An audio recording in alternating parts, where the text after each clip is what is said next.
Welcome back. Okay, we just this is Shan. We recorded part 1 of this video, which is our 1 year old. SEC is 1 year old. And we're doing anniversary, and we're doing a mini Savage sessions with the two of us, so we can kind of we do a lot of talking behind the scenes about what we're doing, but I think I wanted to record a sort of, okay, we're 1 year and where we are, and I feel like in the grand scheme of things, we don't have 1 million subscribers or followers, but we did a lot of work this year. Put in a lot of work. And for us, it has, as of today, we have 240 subscribers. And for us, that's a big deal, considering the I won't say struggles, but for all the work that we put in and the growth that we had. So this is Shan's interview. He's going to interview me. My turn. His turn. It's facts. You got to say it loud and proud. Okay, so Shan, yeah. So I'm handing it to you. Thanks. It's handing spiritually and mentally in my mental mind space. Fantastic. Are you ready? No. I'll take that as a yes. So my first question is. Nobody ever asked me questions, so I'm excited now. Okay. All right. So my first question is, even though we agreed upon it, why Savagely Curvy Connect as the title? You were there when we did it. I know. Oh, I have to tell the people. What is the definition for you? Oh, the definition. Why did that discussion. You want me to give definitive answers? So, me and Shan are assholes. That's one. But you can't be asshole curvy connect or whatever it was. And so that describes us, but I also have realized that for our channel and plus size people in general, I feel like you need to be savage with how you feel about yourself and other people. Like, protect your happy, and just be brutal about it. Like, you're happy and how you feel about yourself and self-love and body positivity, and whatever's making you happy in your life should be the most important thing, and be savage about it. Life is too short to be out here wishy-washy, mishy-mashy, trying to make other people happy and you out miserable. Right. Be a savage, right? Sometimes that's going to hurt people's feelings, but if it means that they then treat you with the level of respect that you deserve, I'm okay with that. They be alright. What is this shit? They be alright. Yeah. They be okay. The curvy part was because it's a plus size focused channel. Yeah. And Connect was we couldn't come up with some other way to say events. So connecting people to events, and it actually has become a little bit more when we do Savage sessions, or we sort of meet people in person and they talk to us. I've had a couple people come up and say they're really happy with the way our channel is, and that there's a place to go to find events. People are already hitting me up for the January stuff. Right. So we're trying to do that. So that's how the name came to be. I think sometimes it's a little too long. No, it's perfect. Well, for me.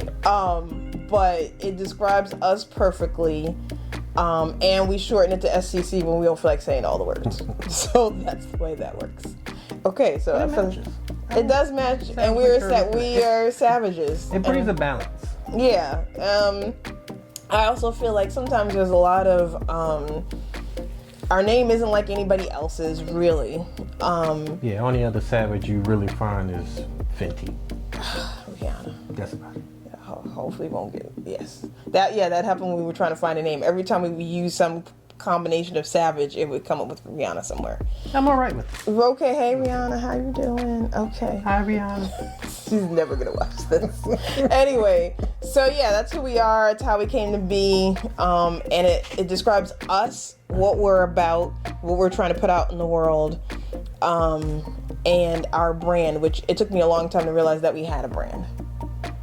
Yeah. I know that sounds weird, but it really did make me. Whatever you focus on is your brand. Yeah, I didn't get it. Shouts to the review board for helping me figure that out. All right. The review board. He's the veto power, but there's a couple other people who help make SCC work. Okay, so what else we got? So, what was one of the most difficult aspects of being a YouTuber? So I guess in your beginning stages. YouTube specifically? Specifically. Of all the social media, YouTube is the hardest, I think. Because you can just take your phone and you'll see YouTube channels and record a video and toss it up there, but that's not what we do. Right. So for us, one event video isn't just me and like we gotta collect the information. We gotta verify the information. We gotta compile it into an orderly way for me to record it. We both work full-time jobs. So then I gotta record a video. Then Shan takes that information and puts it on Instagram. And now I've learned that we need all kind of other things. And then networking to find people to video, vlogging, the equipment. Like YouTube is, to me, it's one of the hardest ones. And having a full-time job and then coming home and having to record. Yeah. And then having to edit the video so it doesn't look like trash. And even then, sometimes I edit it and it still looks like trash. The edit game is crazy. So there's been plenty of times that I'd be up at 1 a.m. like, hey, go look at this video. And Shannon's like, why are you awake? I'm trying to kill things. Division. On video game. Shouts to the gamers, Warcraft. PS4. I'm not giving you my name though. So you could go and kill Shan on some stuff. So yeah, it just was. And also, I think we talked this in the last video, like, I've learned so much about what I can film and having the good lighting and sound because of videos that we've put out. Some of the videos, while we're proud of the content, when I look at the videos, people will tell me, oh, well, the sound didn't work, the light didn't look right, it was this, it was that, so it's just hard. But when you get a good video that it all comes together, like my first video with Lillian, Right. It was worth it. It was worth it, and I've gotten inboxes over people who are like, "I love what you do." Yeah, that was a good video. That video will link. That link will be in the description. Is it in the script and up above in the area? That video looked like y'all knew each other for like 20 years or something. Yeah, we do good with people. And yeah. You really just met her. Yeah. More or less. But YouTube, and then nobody tells you that YouTube was not going to help you with your videos. So as a at all. There's not that Instagram and Twitter help you, but you can throw a hashtag on something and know that it may fall into somebody's view or whatever, or be grouped with something. They don't have to necessarily follow you. Excuse me. YouTube, I feel like we just put the videos out there and hope. It'd be hope and a prayer in the beginning until we get people who are willing to forward and show their friends and share it. We have another friend who posts in Facebook groups. Like, you got to market yourself for YouTube, and if you don't market yourself, then YouTube isn't going to help you. It's not till you kind of get some traction that YouTube shows your videos in front of other people, and they're like, oh, well, if these people are looking at your stuff, then we'll help you. But if you don't take that initial step, then YouTube isn't helpful, and that's the frustration sometimes. That was a long answer. I'm along with stop all the rules and regulations. Oh my God. That changes the other. Facts. But we're not going to go down that road right now. Okay, what's the next one? Next question. Questions. This is the question that she wanted to get to. Oh. That I had to cut off. I cut off the question. So, what is the piece of advice that you would give to an event maker? I don't have this. So he's asking me this question, but this is really for him. So when we make a video, I go through and do sort of the first pass of events. We cull from YouTube. There's not many YouTube events, but Instagram, Facebook, whatever ends up in our mail, wherever we see an event, and we put it in a central location that we keep.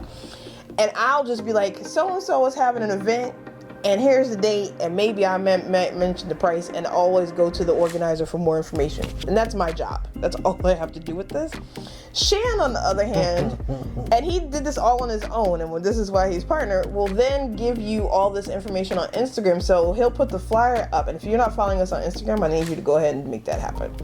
And then in the bottom, break it down from here's the owner, the place, blah, blah. So you ain't got to search the whole flyer. I don't understand why people have flyers with no information on them. No. Or wrong information. Like, I went to a bash, I looked at the flyer, it was like, oh, go to the website and register. Okay, so I did. Then I found out there was no rooms. Yeah.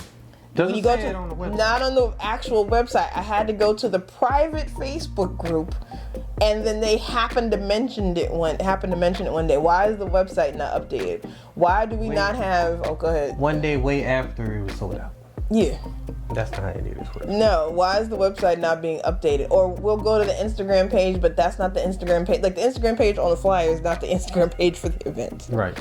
But it's on the flyer. Or you'll have on some websites people put the sample text, and I'll put like a description or picture. So if you ever use like a template for something, they have safe text where it's just so you can see what it looks like, but people don't update it with actual information. Or they'll have wrong information. I think you said they changed the Instagram names. Like when you put your information out for or I love people who save the date and it's perpetually saved to date. There's no actual information or itinerary, a sample itinerary. There's nothing for you to know. Just here, give me your money, but we're not going to tell you anything about what's happening right now. In this. Hell, save the date don't even have a date yet. Just give us the money first. Just give us some money and we're going to see how this works out, whether we're going to have or not. And then when they cancel, instead of taking the L like a G, like, okay, I did this. Yes, I said there was no refunds, but I'm going to postpone it. I'm going to do something, or nothing. It's just, you gave me the money. F you. That's it. It's over. It's facts. Why are you mad? I'm not giving no discounts. I'm not doing nothing. I'm not going to negotiate no thing for the people who had the faith to give me they non-refundable hundreds of dollars sometimes. And it just is what it is. I mean, you just take this L while I go on vacation. Yeah, like, it's good. And it's funny because I don't think they understand the repercussions. It's not like you just take the L. You're like, oh, well, I didn't get the money back, and they knew what it was. But now when you have your next event, because we're seeing this happen. You have your next event, people are like, oh, no, I'm not giving her no money. I'm not giving him no nothing. Right. No. It carries over. For what? And word of mouth spreads. Yeah, or you have a whack event and don't make any changes to it to try and address those issues. Whatever your issues were, the DJ wasn't on point, you didn't give all the promised stuff, so next time you're going to do the thing that you're supposed to do, and you don't. And if you have a whack DJ, please get it. It's not. Sometimes pay DJ the may DJs. not even be whack. Pay them so they can play right, or give them the freedom to play. Yeah, you can't be paying them cheap and keeping them on lock. You would be surprised how a good DJ will make your event, and people be like, yo, I danced all night. Yeah, I paid this $50 and I didn't get the liquor that I was and whatever, and it was just a room with some music, but the DJ was on point, and then they had these cute chicks with the big booties. So the big booty chicks was dancing and they was twerking, so I had to get out there and do my thing, and then she gave me her number and we smashed. Okay, well, I took that a little far. That was a little far, but we're going to bring it back. But you see what I mean? Invest in your event and you have good events. There are events that sell out in minutes sometimes. Yes. Because they treated their customers well and didn't treat it I have to give you my money, and I really don't. There's enough events, and I had to learn this the hard way. There's enough out here that I really don't have to go to. I could go to an event every month for the most part and not go to certain people's events. I can skip and choose. I have options now. It used to be 10 years ago. There was not, all this stuff wasn't out here. This is true. Or it was well secluded. And not on a broad scale. Yeah. I feel like I've gone down the left coast, turned left many times now, so we're going to bring it back. Also, for those of you with flyers. Flyers. Just because you're having a party in your state doesn't mean people don't want to travel to your state. True. You can't just put your address. Yeah. The place name. Hold on. Please put the state. If you put 123 Main Street and don't put that city and state, you have no idea how often we be sitting there. And I have now we've memorized a lot of the groups now. So I make sure to put, I got this out of the South Dakota BBW group. Right. So then I know when I send him the information, I got to put some kind of notation because it's nowhere anywhere. I shouldn't have to GPS the full address. Why, Lord? Why y'all won't put the information on the flyers? Louisiana, and every state has a Broadway or Main Street or Center Street. It'd be 22 Martin Luther King Boulevard. Everybody, Everybody don't have Martin Luther King Boulevard. Just about. Why, Still. Lord? Why y'all won't do the things that we need you to do? We just want to put out the events. That's all we want. Okay, do you have any more questions, or have we just run this into the ground? No, we're not. Okay, we're back. We're back. We turned left. We came back around. I want to say, well, for 2019, what event gave you, I guess, your greatest, You already or know. some of your greatest learning curves? Oh wait, the learning curve. I'm Well, you not have gonna to remember the event, but like. So you have to. So okay, here. If you've been watching our videos, then you kind of can see a progression of when we went to Coco and we were supposed to vlog 3 days and only vlogged one, and even that was only a piece of something. Yeah, people really wanted. To when we went to Swim Thick, and we had learned a lot between Coco and Swim Thick. This is true. Right? I won't say it's a complete 180, but that learning curve. Good 160. It was like a 179, 172. Then I went to Chicago by myself, and apparently I just did the illest job, because we had people like, yo, why we didn't go to Chicago this year? Like, Chicago is the illest event in the world. Word. So if you check, I don't think I we was did. mad. I don't think Chicago was a good event, but I also feel, so to answer the question, the best event I think we had, and the biggest learning curve, I think is what you asked, was Swim Thick. That was the Instagram came together, the footage came together, the networking we did. I feel like we met a bunch of people there and we talked. And then we got a huge boost on Instagram from that. We got boosts from, we still have videos that people watch from about Swim Thick on our channel. We have people who hit me up for Swim Thick. Like, Swim Thick was the best event where everything kind of came together and we knew what we were doing. If you look at when we posted our first sort of highlights and things like that, we had no idea. We didn't even have highlights for when we did Coco. We didn't have highlights. We didn't have anything. We had no idea what we were doing. But those highlights, so people may not watch the video, but maybe they'll follow us on Instagram. And so that's the thing of we've learned is if you have one social media that you're trying to build, that does not mean that you can't use other platforms to build that other platform. Right. So if you're doing, I don't know, art, then maybe you have the YouTube video showing you creating the art. But then you go on Instagram, or you can do an Instagram TV and do drawing the art, but then you have the picture of the final piece. So and then the other thing that we learned for hardcore prior to Swim Thick maybe, was watermark your stuff.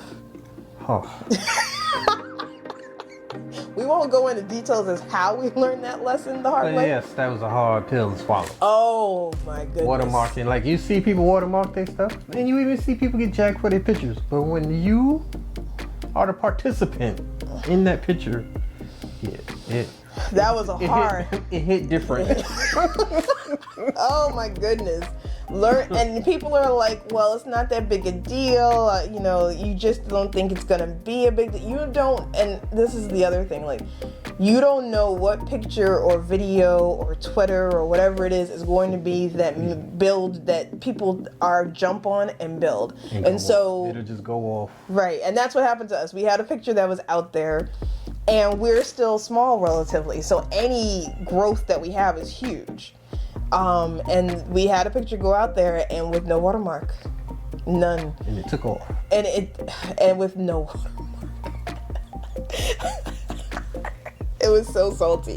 Then I think we had a couple of other pictures, like we had a Reb Dolls post some stuff. Also, special shout out to Ming Doll. She was our first big Instagram person who reposted one of our things. Yeah. I think I actually called you or tweet. I was in my feelings at that point about, because again, you never know who's going to collect what, and somebody with a huge following reposting, you might get a couple of followers or you might have a huge whatever. And so, and it also makes you realize that people are looking at your page, paying attention, and you're not just sort of getting lost in the sauce. They may just share it or bookmark it and save it. Yeah. So we've learned a lot. But Swim Thick to me was the turning point for us, where I feel like we knew what we were doing. We had a plan. We went in, and then when I got to Chicago, I just took our sort of I just took our workflow and how we do things. Because then we did it again I did it at CurvyCon, and I was able to sort of learn from CurvyCon when I had to do it solo, because we take pictures for each other. When I don't have a person to take my picture, and you can kind of tell, we don't get great pictures. Yeah, because it's rough asking a random person to take your picture. Right. People don't get it. No, and Instagram means... Half of you in the picture, it'd be blurry. Just stand still, take the picture. I don't know. But, okay, so we're rambling a little bit. So, yeah, Swim Thick was the culmination of the things that we learned, and now it's just... So, yeah, we've rambled a little bit. We're going to bring it back. So, Swim Thick was my culmination of where I learned the most and whatever. Event videos. I think the Kava video, which I hate to say was probably my worst moment in terms of learning, but I learned a lot, like that we need light and sound, and recording on your cell phone will only get you so far. Right. That I learned from the harsh lesson, because I had these high hopes that it was going to be a great interview, and then it was a great interview with bad video and sound. So I feel like I did him an injustice in that. We'll do a do-over. A do-over. Okay. Minus all the long talking, because we be drifting. It's drifty. Okay, so like we're doing now. Okay, so do you have any more questions for me? Got one question. The question. Last question. The last one. So. Yeah. Attending these events, do you feel that they heighten your sense of fashion and, I guess, stepping out of your comfort zone? Oh, yes. Yeah, so me from the beginning, because, okay, so first, if you look at our first video, the thumbnail for it is like a PowerPoint slide where I wouldn't even show my face. Right? And at some point I realized I think I had to show my face. I have to be comfortable with myself. And then we would go to events, and not that I was putting on any old thing before, right, but I felt like I got to take pictures for Instagram. I got to take pictures for the highlights. I'm going to have to be in the picture. And if I'm about this body positivity life, if I really want to advocate it, then I should advocate for myself. Sure. And because of that, it meant that I wear 2-piece bathing suits, and you're going to see my cellulite in my rolls, and you're going to get all of this, and if you don't like it, I don't care. Right? And I will say the moment that clicked was when you posted the bikini picture of me, because I liked the picture, right, but I was still not necessarily needing the whole internet to see it. So once and again, he put it out there on some... We were at probably less than 100 Instagram followers at that point. We're at 800 and something now. So that gives you some where we were. And we were, not that we were trying hard, I guess you were really focused on trying to get us more followers. So showing... It was dope. Yeah, well, I feel like showing a woman in a bathing suit on Instagram got us more followers. I think we had a jump after that. Yeah, we did.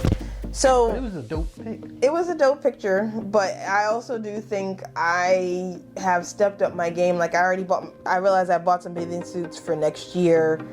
500 pieces. Huh? This is the judgment portion of the video. No judgment. Anyway, yeah, so I feel like I also started trying to build my own Instagram, my personal Instagram. So I am trying to dress, there's a picture of me in a green dress that I wore last year to Coco. It's a mesh green dress, and I just wore it because I like the dress and I was being a little thottish. Shout out to the bald-headed hoe shit people. Yeah, sometimes I like to be skanky, dress skanky. That doesn't mean I'm busting it open with everybody, but just means this is how I want to dress. So, but SEC has made me sort of step up my game because I care how I'm going to look on camera. I care that our 800 people are going to see whatever pictures. This is true.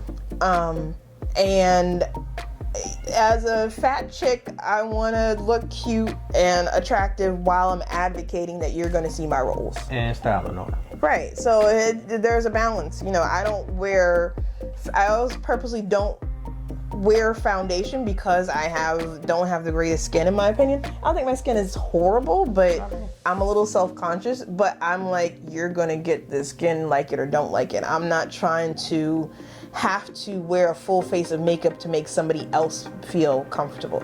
That's not that's not how any of this is gonna work. None of this is gonna work that way.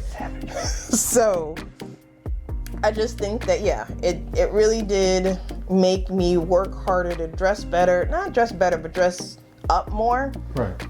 And step up the level. I know that we have probably off the rip 10 days worth of pool parties coming up. Yes. With the stuff that we're going to. So there will be a lot of bathing suit changes next year. All 500 of them. Told you. And then that was sarcasm. She just agreed. No, I'm not. You know what? We're gonna stop now because this will go on for another 20 minutes. That's what we are today. Thank you for watching. Congratulations to us. Yes. On 240 followers. And counting. And 800 and some 20 some odd plus and counting. Followers. Hopefully, road to 1,000. Yes. Road to 1,000 on Instagram. So yeah, thank you for watching. I'm rambling. We're gonna stop now. I need you, if you like this video, click like. If you came upon this video, there is a part 1 where I interview Shan. So if you want to see that, there'll be a link up above and probably in the description. And in the description also. We always put things in the description. IGB in the description. Our personal, the Savage Instagram will be on down below, as well as our personal Instagrams. Don't be a creep though. Some of y'all be creeping, and I need you not to do that because I block all of y'all. Being a creep, ladies. It's coming. No, it's not. Sorry, that's. Talk about that. Judgment. No judgment. Anyway, if you like this video, click like. Subscribe. Don't choke while you on this creep mode. Oh, and do his favorite thing where you subscribe to the channel. Yes. We're good? And turn on notification. Hit the notification. What is with you and this notification thing? Because if we put the videos out, they don't know. Like, do you have turn on your notifications? Yes, for most of my videos. Really? Yeah. Oh. If I like a YouTuber, you subscribe, you gotta turn on the notification. I don't need you to be popping up on me like that, son. You know what? But hit the button. Let me not. Don't listen to me. Don't listen to that stuff. Don't. Turn on the notification. You know what? This is going on way too long. Hit the bell. Click the like. If you share the video. Share. And thank you. Leave a comment because we do like comments. Oh, let me also say this. Shouts to Claire Mist. Yes. She comments and has probably been one of our biggest supporters since we started on YouTube specifically. There's been a bunch of other people, but I really wanted to just shout out to Claire. Shouts to Claire. There will not be pictures because I think if I posted one, she would be sad face or angry face and punch me in the face. So again, we're gonna stop this because we're rambling again. Stop, Shan. So like, comment, subscribe. Thank you for watching and have a great day. Have a great one. Goodbye.